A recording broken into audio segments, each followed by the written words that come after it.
Welcome to the Ward of podcast. I'm your host, Ward of, aka Joe. Make sure you hit that like and subscribe button. We'd love to have you as a member of the channel. Um, and check out, if you haven't already, check out my book, The Broken Mirror of Memory, Iraq and Other Tales. It's a story of serving in Iraq, coming home to peace activism, going through addiction, coming to recovery, all that sort of stuff. It's got a lot of neat stuff in there, and I put a long time, a good 10 years of my life into writing it, so I would appreciate it if you picked it up if you haven't already. And today we are talking with Bob Wischer. Um, he is a very interesting character. He's a psychic medium of sorts, and he's going to talk to us about cultivating peace in our world and all sorts of other wonderful things. Bob, welcome to the program. It's a pleasure to have you on. Thanks. Appreciate it. Thanks for having me. As the audience can see, my dog is really into digging. Hey, Yeah. stop it. Good boy. Yes, he is. So we are here. Bob, what can we do as individuals to kind of encourage a collective consciousness of peace and moving away from our systems of warfare that we currently have? Because it seems like the world is in chaos. War is just spreading everywhere. In Ukraine, we just had, you know, Iran and Israel shooting at each other, which kind of reminded me of biblical prophecy. And I got a little, and then, we see that China is looking to move on Taiwan probably in the next couple of years, according to U.S. officials. And we see our government funding a lot of these weapons to these war zones, either on one side or the other. Um, some people will say both sides, even. Uh, and it just it really concerns me. So, what are your thoughts on cultivating peace for us as a species? Well, it's real simple. When you asked me this question in our pre-show, it's very simple to me. It's connection. Hmm. I think that's probably one of the biggest problems that we have, especially here in the U.S. Even not even, I'm not. I don't. I tend to focus more local than global, but I see it as a local issue. Is we don't have enough connection. We're so separated from each other. Look at social media as the huge example, right? Everybody is doing their own thing in their own little pillar and silo, and we're not really connecting. We're we're just we're all kind of living, but we're not connecting. And there's a excuse me, a Bible verse that came to mind as I was preparing today. It's in Ecclesiastes 4, verses 9 through 12. It says, "Two are better than one because they have a good reward for their toil. If they fall, one will lift up his fellow. Woe to him who is alone when he falls and does not have another to lift him up. If two lie together, they keep warm. But how can one keep warm alone? Though a man might prevail against one who is alone, two will withstand him. And a threefold cord is not quickly broken." So we need to have connection with at least one person, preferably two, to make that banded cord of three, so that we have that tension, and we can hold against any attacks we get, whether it's spiritual attacks or physical attacks from other places. And again, to answer your question, it's just the lack of connection, the lack of, or the promotion of friction, between people, between states, between countries, between large superpowers of the world. It's all because we're disconnected. Yeah, because of those things that we don't sit down and agree to face to face. It's kind of like social media. Again, back to social media. It's kind of like we're arguing through virtual means, and we're not really resolving anything. We don't really understand how each other lives, and try to work towards peaceful solutions. Right, right.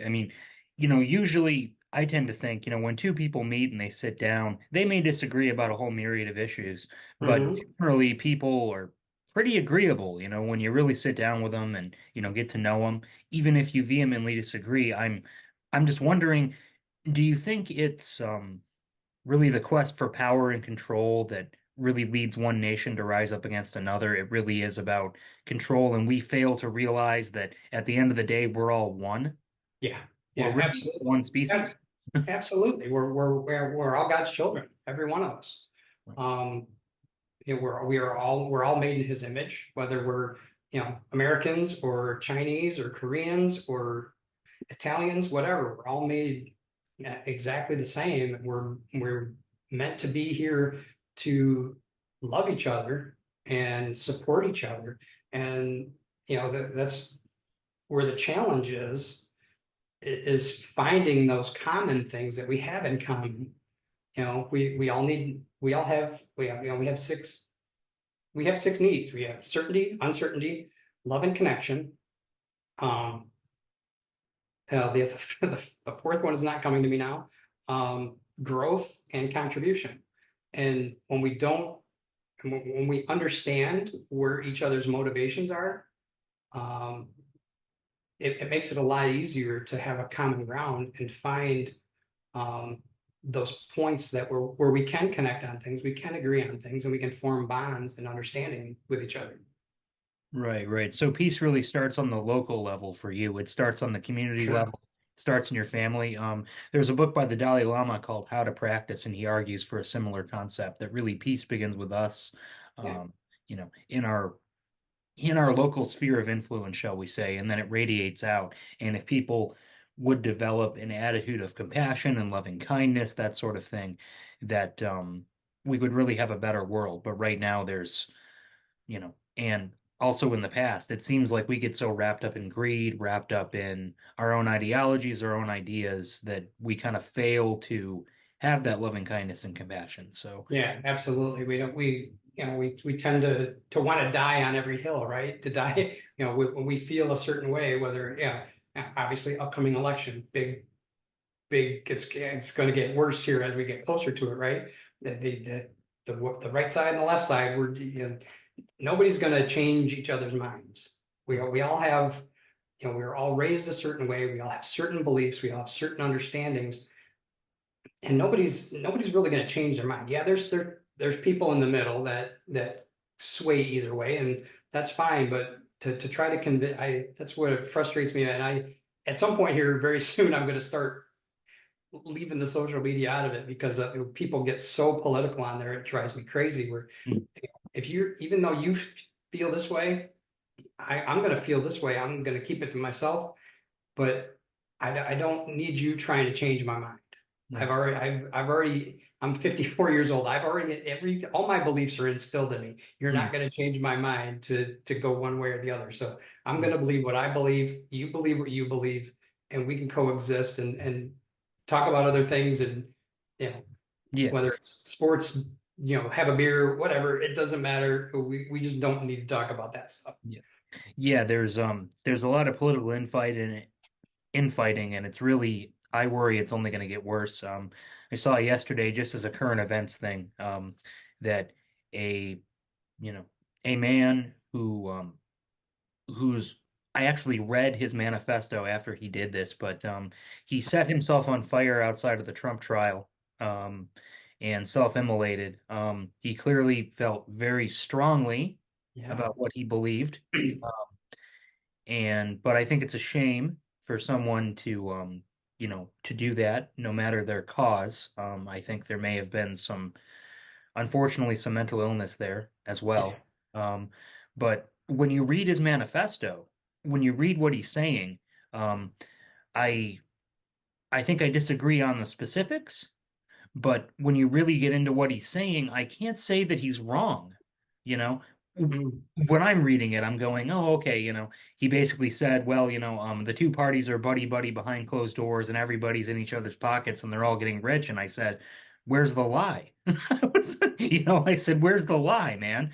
So I went, boy, it's really a shame that he felt so desperate. That Yeah. he felt He so wasn't heard. He wasn't being right. heard. Right, right, right. He felt, the way it seems to me anyway, is that he felt so isolated and so unheard that he felt he had no other choice. And you know, that's sort of an example of, I think, the isolation in our large industrial societies. that people feel so isolated and so alone that Yeah, sometimes people lash out, whether it be through a violent act upon some other people or a violent act upon themselves. And I yeah, think it's a real shame. yeah, Um, absolutely. And that's one of the reasons why I've taken on kind of this mission that I've taken on, which is um, to empower men to transform their lives.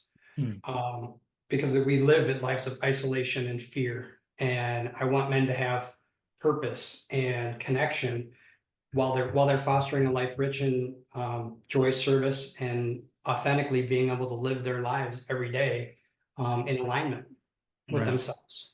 right. So that's why I've tuned to focus on relationships. Hmm, I think relationships are the most important um, aspect of our lives. Um, Actually, call myself a relationship engineer. That comes from 30 years of being in the. I've worked in the automotive industry for 30 years. I've managed teams and helped them work together. Helped salespeople work with engineers, engineers work with manufacturing, and all of the above work with management to find harmonious solutions to problems and things that come up in our industry. Um, so that's where that comes from. And my three big keys, and it's funny you mentioned isolation because um, one of my top key things that I work with people on is connection, helping hmm, them get not only connected to themselves, to other groups of like-minded people, and also ultimately my ultimate goal is to help them connect with a higher power or their who they believe in, whether it's God or um, Allah or whomever. right. Um, but those are the main focuses of my life because um, and I missed integrity. The third one was integrity. A lot of times we're not living in integrity with ourselves and we don't even know it. Right. You know, so Yeah, we can be so that's deluded we're not even aware. exactly, and the reason I've fallen into that area of work is because that was really my story. Um, I was married for almost 20 years to my first wife, and in reflecting on that, in retrospect of looking at that, I was not living in integrity with myself or with her, or sometimes, not always, but sometimes with my kids, Hmm, my extended family. Was not living in integrity. I was not being the kind of man, the kind of husband, and the kind of father that I should have or could have been. A lot of men, I think, we get comfortable or we get complacent and we start to take a lot of things for granted. We fall into isolation through that because we're not living in alignment with ourselves. We're not being in integrity with ourselves. So that leads to the isolation, which leads to further disconnection, which then ultimately leads to the purpose, hmm, erosion of purpose. Um, for example, when I got to the end of my marriage, my kids were almost adults at the time. My daughter actually was. My son was close behind. I got to that point, and they were like, it's like they're going off to college, they're doing their own thing, they're hanging out with their friends, they have their driver's license, they're good to go. Here I am, no more marriage, no kids at home. What do I do? What's and I remember the moment of questioning myself, what is my purpose in life? I thought my purpose was to raise a family, love them, protect them, put a roof over their head, provide food, shelter, all that. But now all of a sudden that's it's all gone. hmm, And I don't know what my purpose is anymore.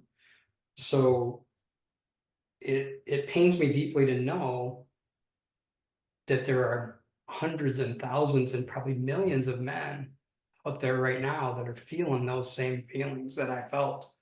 And my heart goes out to them. And I want every one of them, I want to bring them into the fold of what I've learned for the last 5 to 10 years of how to be in integrity with yourself, how to get connected with other like-minded people, especially men. Again, there's a lot more to it, but having brothers that you probably understand this because you've been in the military. Unfortunately, I was never served, but how much brotherhood and camaraderie and fellowship did you have of being with a particular group of men for an extended period of time? That's something that those of us that haven't served, we don't understand that. So I think it's vitally important for every man to be part of some kind of group like that. And then for you veterans as well, when you come out of the military, now you're kind of on your island by yourself again, right? Yeah. You kind of you all that connection that you've learned and trust and build up over that period of time that you were in. Now you come out and you're okay. Wait a minute, where's my brother? Where's my guy that's got my back? Yeah. Right. So again, finding those community connections and it's just so vitally important, I think, to all of our, you talked about mental health there too, right? To our mental health to have those connections and be part of something that is not just about me and my isolation and my failures, my addictions, and all that other stuff. Right. Right. It's yeah, it's weird coming out of the military. You know, having that tight knit group, especially after a deployment, and you're in the Guard or Reserve, and when the deployment's over, you scatter to the winds and you're by yourself, and you're Yeah. left to deal with everything without the support system that you've built throughout an entire deployment, all the things you go through, and then you come home and you're alone. And that's why I think a lot of veterans are turning to drugs, alcohol, that sort of thing, Suicide. trying to Suicide, numb it. suicide kills me, man. Yeah, No pun intended. I just sure. I hate hearing the statistics of men in general, but then veterans on top of that. I've known two men myself, two men I worked with at the same company. One I kind of worked alongside of. One of the men actually worked for me. We went home from a Christmas break one year.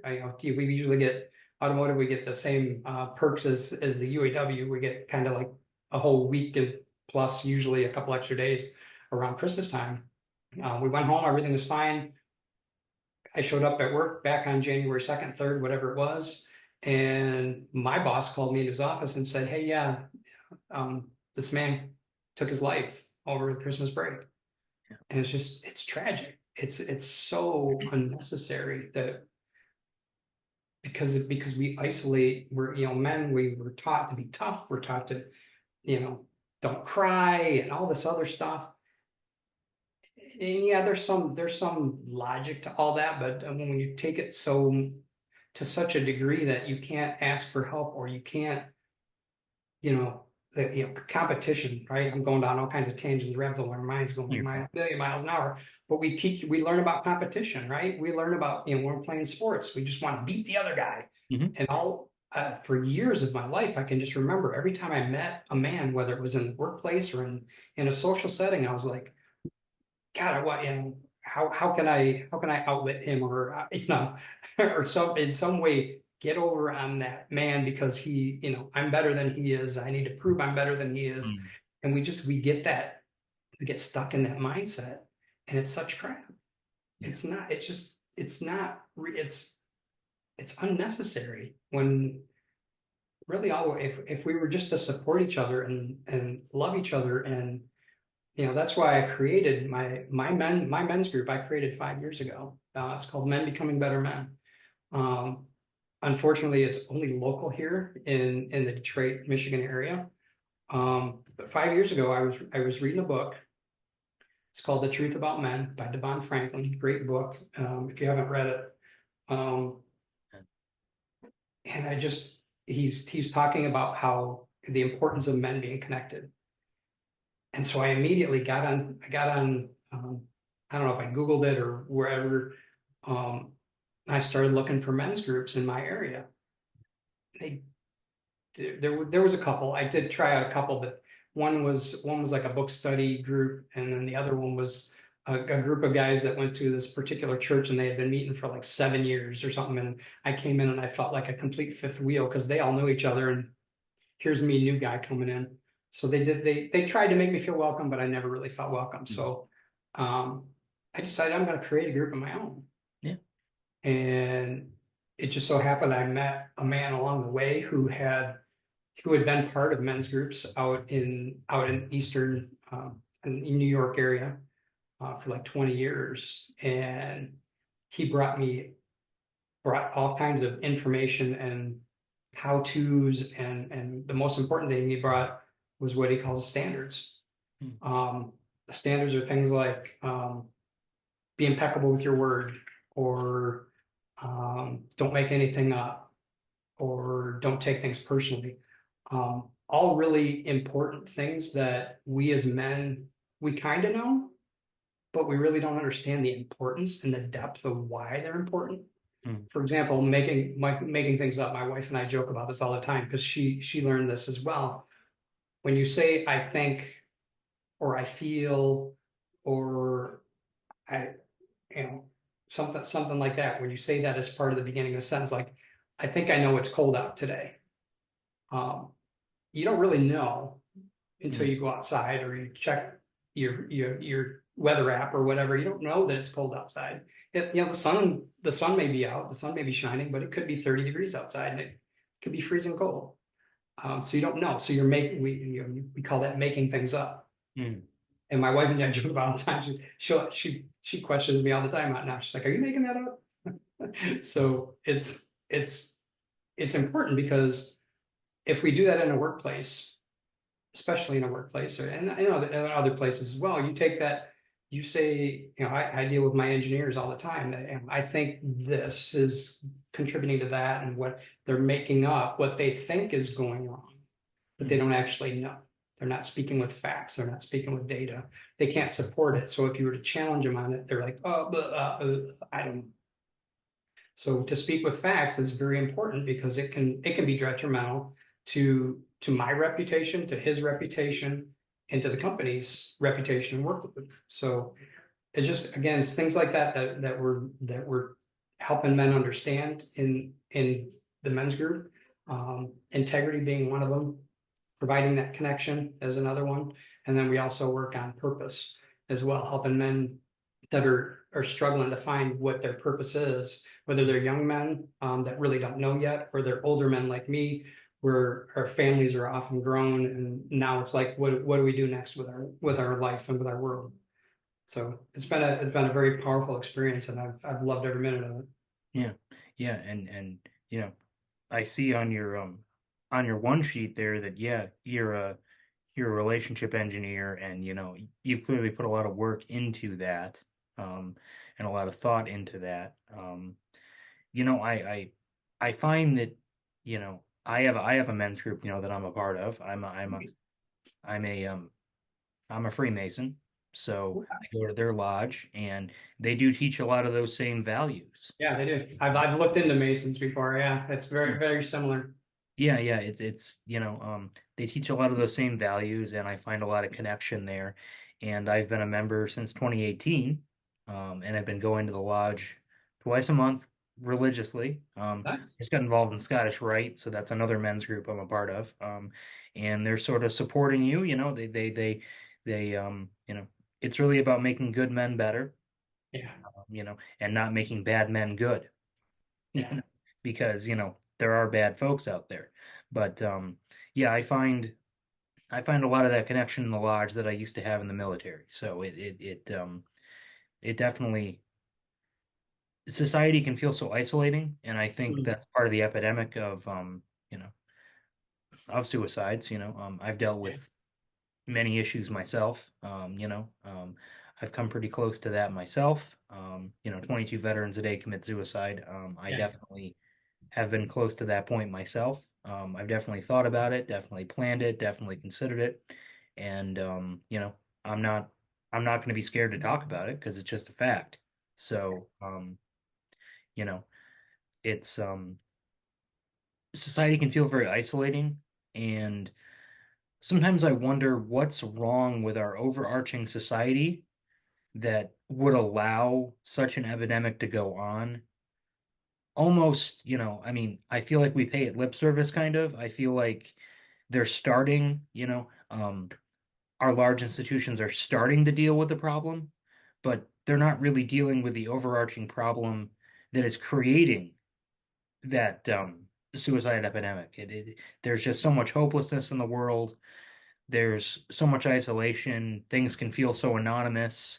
You're dealing with large institutions, and I don't see a way out of that other than building some sort of, community and family and connection, that you've spoken of. Yeah, that's exactly that's what it to me. That's what it all boils down to, is that connection. Whether it's in a men's group, I know actually there were a lot more women's groups, so I know those exist, and I know women do a great job of supporting each other in those communities. But men, it's actually almost like pulling teeth sometimes when I'll tell a man, I have this men's group, and he's like, oh, well, that's a cult, or that's I've actually had men tell me that, it sounds like a cult. And you know, Yeah, yeah. Freemasonry gets that a lot. So yeah, yeah, yeah. I get that. It yeah, I've definitely heard that before. We don't invite folks to join. So you know, it ends up feeling more secretive than it is. It's just, men have to come to us. We're not going to go seek out, right. members because we want people who really want to be there. So, but yeah, the cult thing just makes me laugh because yeah, I've definitely heard that before. I've actually, out of the roughly 40 members that we have of our group, the majority of them have come through the Meetup app. Hmm. So it's kind of the same thing. They're finding. I mean, I'm kind of out there raising a flag, but they have to grab the flag and take it and engage in it of their own will. I'm not. It's not like I'm dragging people. Right, Um, I've offered, probably a handful of men that are in the group. I've invited in because I had a different connection with them, either at the gym or at church or somewhere like that. right. Heart, yeah. I'm just reading your one sheet here because I can't keep everything in my head. Oh, that's fine. Um, you're the founder of Heart Forged Coaching. So Yeah. is Heart Forged Coaching different than your men's group, or is that sort of connected with the men's group? Hartford coaching would be the one-on-one version of. So I have the men's group where we work with kind of all men, um, anybody that wants, again, like I said, they're coming into the group of their own will. Right, Um, right, Heartforge coaching is basically my coaching practice. right, Um, and that's where I give people the option of doing deeper work, really diving into their identity and how their identity was formed, so we can eliminate fears of failure and rejection that a lot of men have in their mm, lives. Um, getting into the root of that, figuring out why they are the way they are, mm, and then helping them kind of heal, whether it's healing, transforming those mindsets or those experiences that they've had, um, to be positive and to be, hopeful, and open up the opportunities for them, like, again, through purpose, right, right, through living in integrity, and through connecting, that really all men need to thrive. right. And I see that I've mixed you up with another guest. You are not the psychic medium that I thought you were.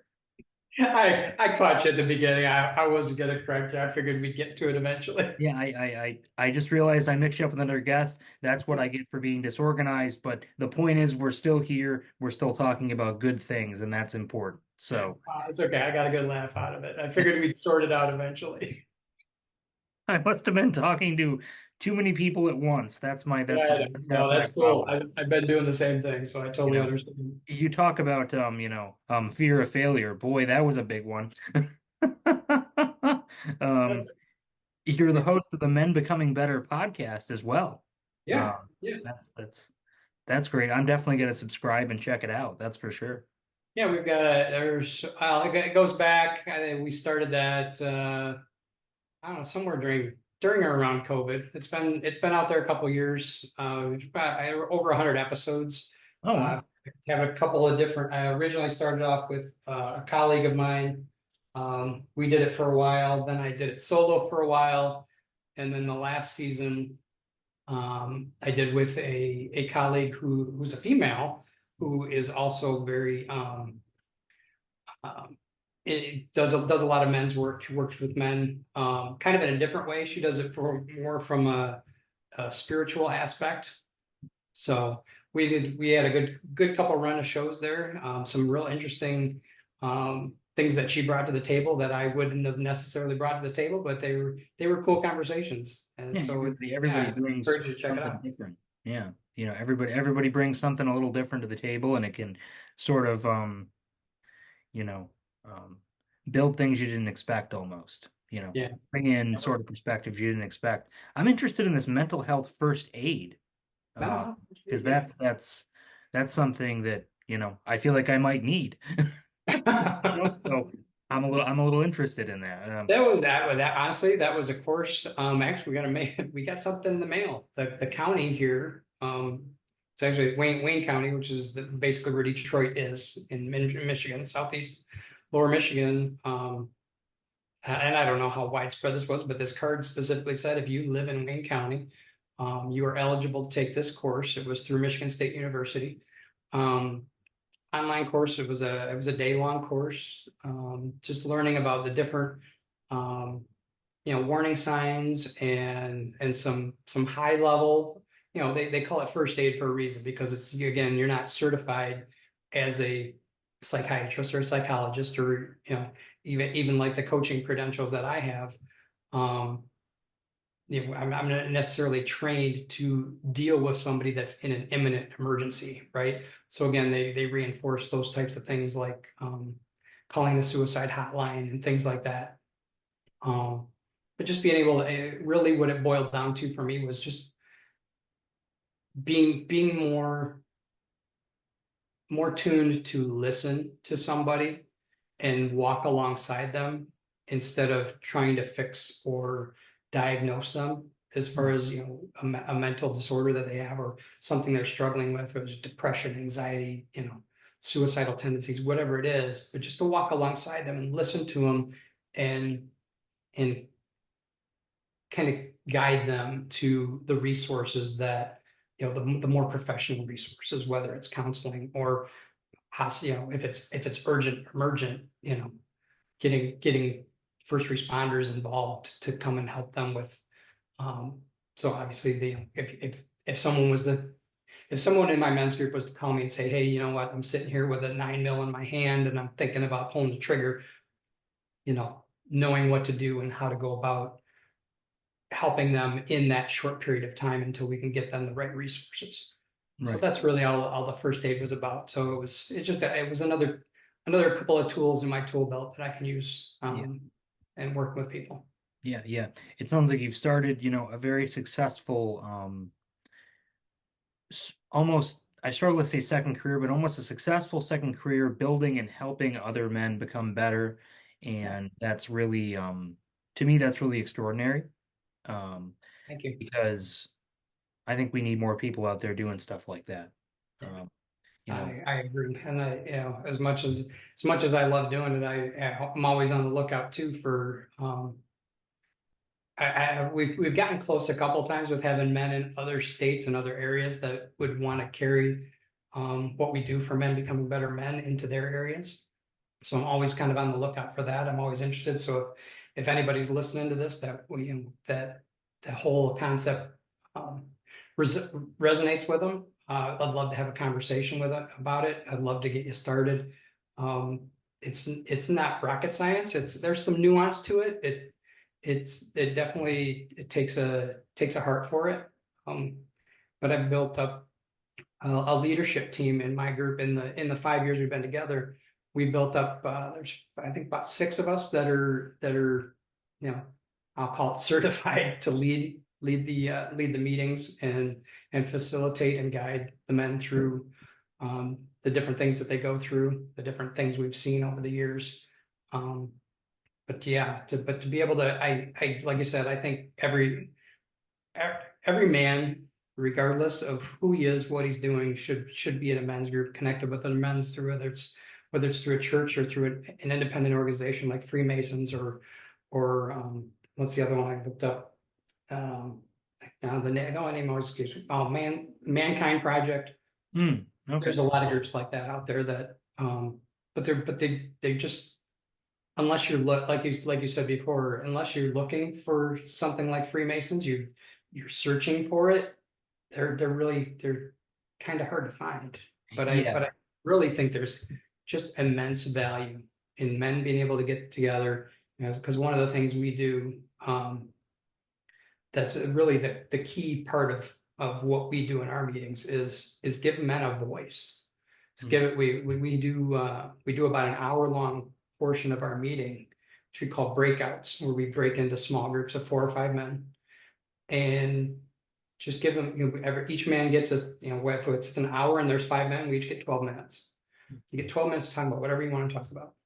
And for some men, that 12 minutes of being able to just word vomit all over everybody and get out some of the things out of his mind and out of his soul that he can't talk to anybody else about, whether it's his wife or his parents or whomever, and just be able to get that out. The therapy that okay, I've actually had men tell me that being part of this group is better for even the short period of time that they were part of was better than the years of therapy that they had been doing at that point. Wow. Yeah. Yeah, that sounds amazing. If I was closer, I would stop by the group. I see you also do some addiction recovery and support. And that's also, let's say, an area that I'm interested in. What can you tell us about that aspect of your work? Honestly, that the only reason I put that on there is it's come up through some of the folks I've coached. Hmm. Uh, I've coached um, at least 2 or 3 people. The two of which I can cite their stories off the top of my head.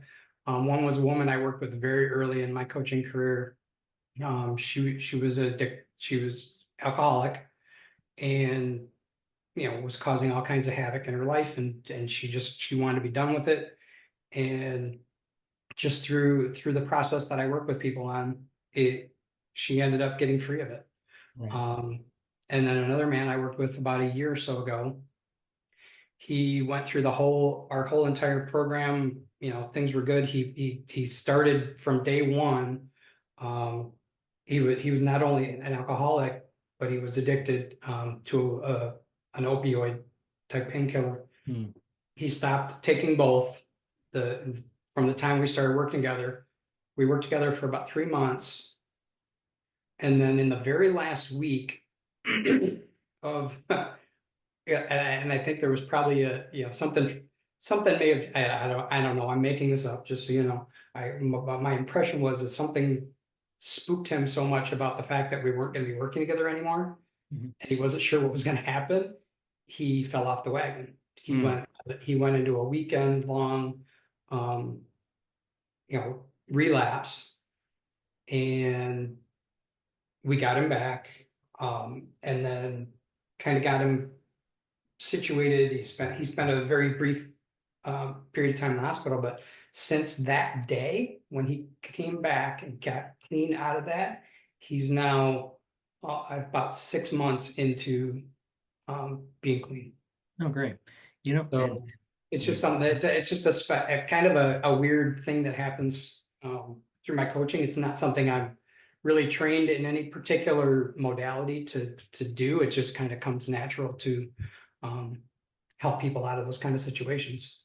right, right. And so much of the recovery process is connection with a higher power.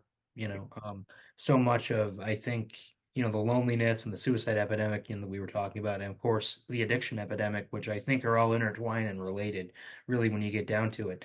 Um, really comes down to folks don't seem to have a connection with higher power, God, spirit, whatever they choose to call it. A lot of folks in the NA or AA program, it really is higher power.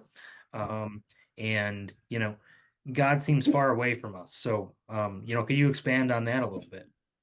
Oh God. How many hours you got? As many as you want, brother.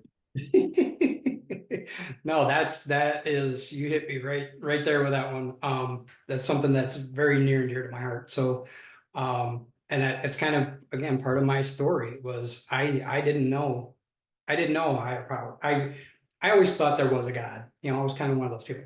Yeah, there's a God and he's out there. He's doing his thing, but does it really resonate with me? No, didn't really. I didn't really get it. And up until 2019, which is only 5 years ago, I still didn't get it. And my second wife, I got divorced 10 years ago from the first marriage I met earlier. I met my wife, my second wife. We were together for a while and got married about 5 years ago. And from that day forward, it's kind of we're like, okay, we're searching. We know we've got each other, but there's more. We knew there was more. And so we found a church. We started going consistently. We started learning um, about God's love and all this, and praying every day, and attending services. But there was still something missing.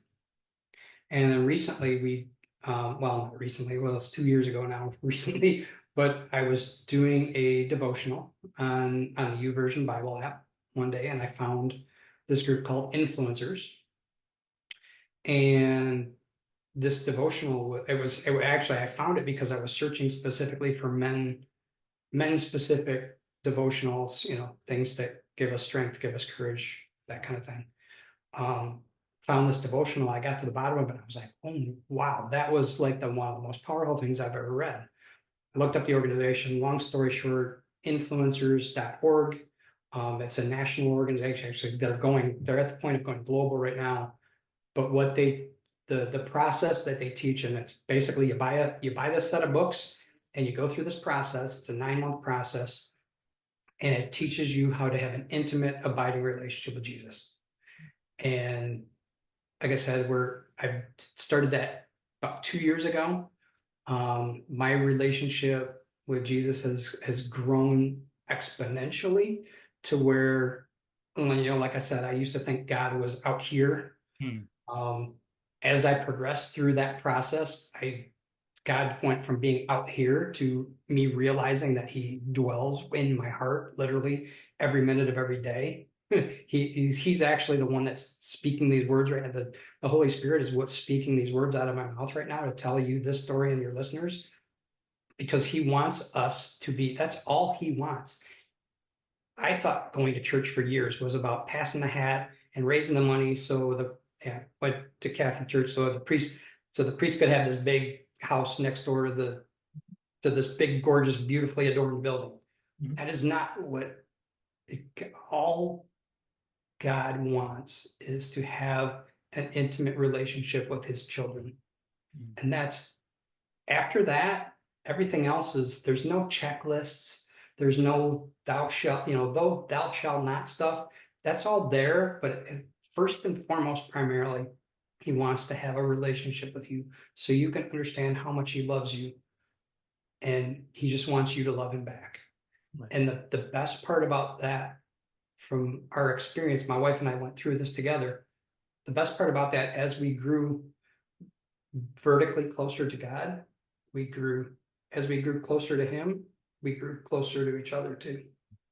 And it's been an amazing process. I actually went to a retreat 2 weeks ago in Tulsa, and it was one of I've been to a lot of men's retreats that have had that spiritual backdrop to them, but this one by far took the cake, just because the men that of the 250 men that were there, every one of them had been through this process, understood this intimate, abiding relationship with God, and it was a group of people like I've never been around in my life, and I'm excited to continue going through that process and guiding people through that process. My wife and I are currently leading a group of folks at our church through that process, and it's been absolutely amazing to I have peace.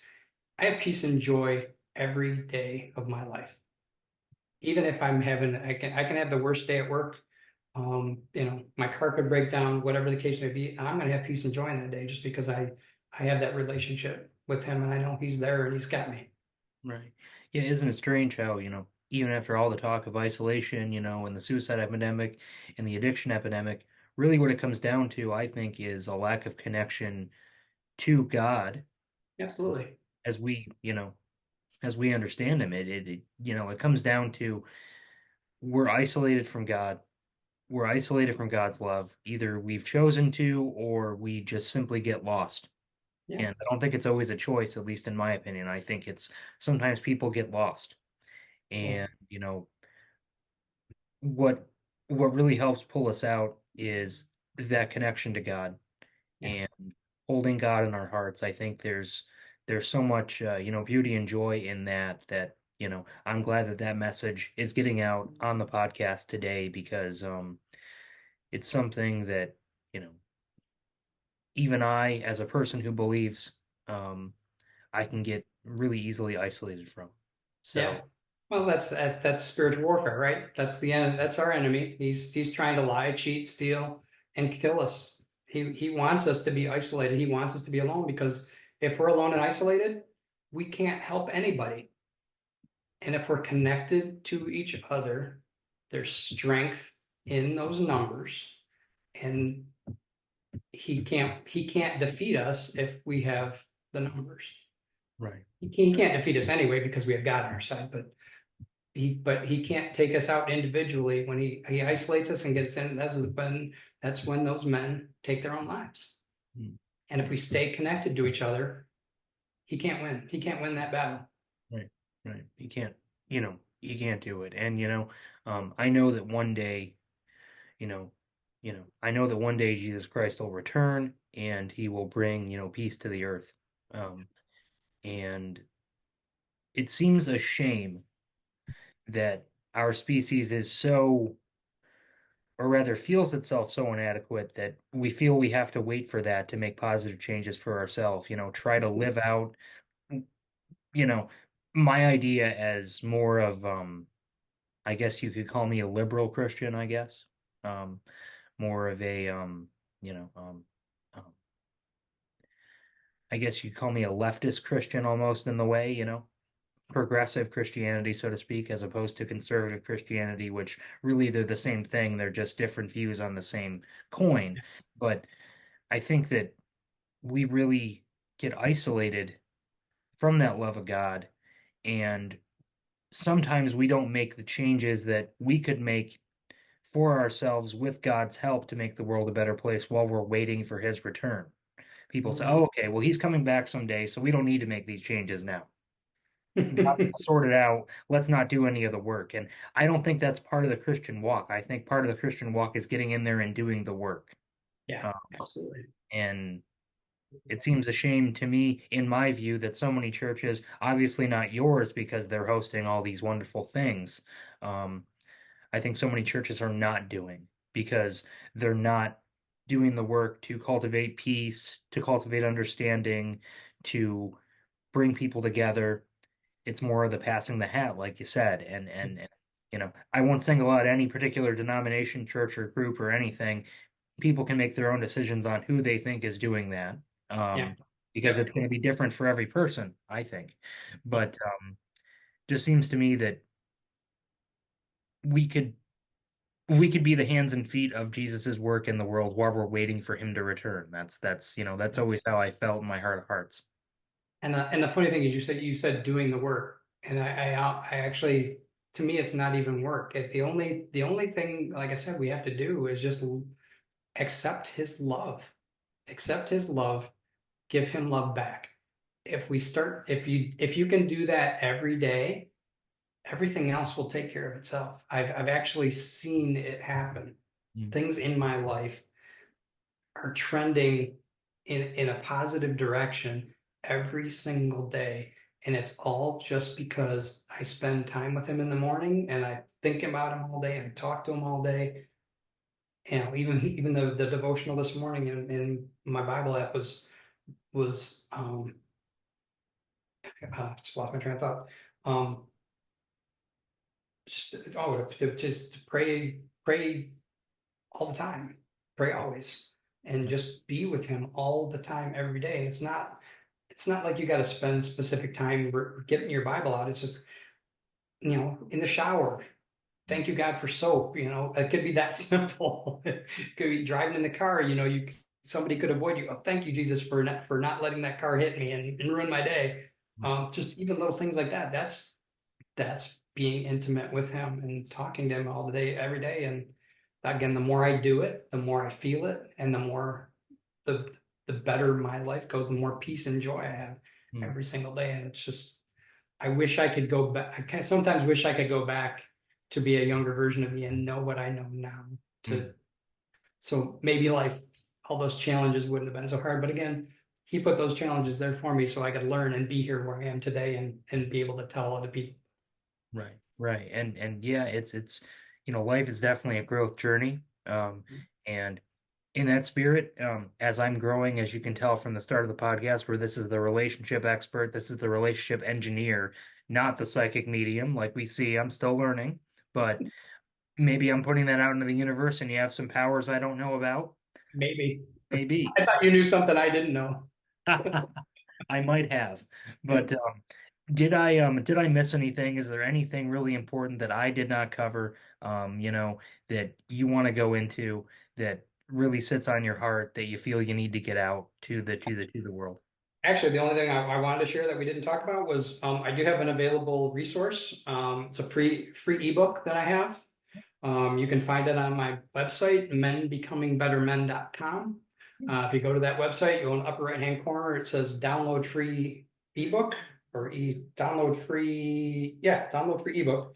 Um, and the book is called um, Crafting Connection, 5 Transformational Strategies to Engineer Unbreakable Bonds. Just some tips and tricks on how to build better relationships. So that's a free resource that I offer.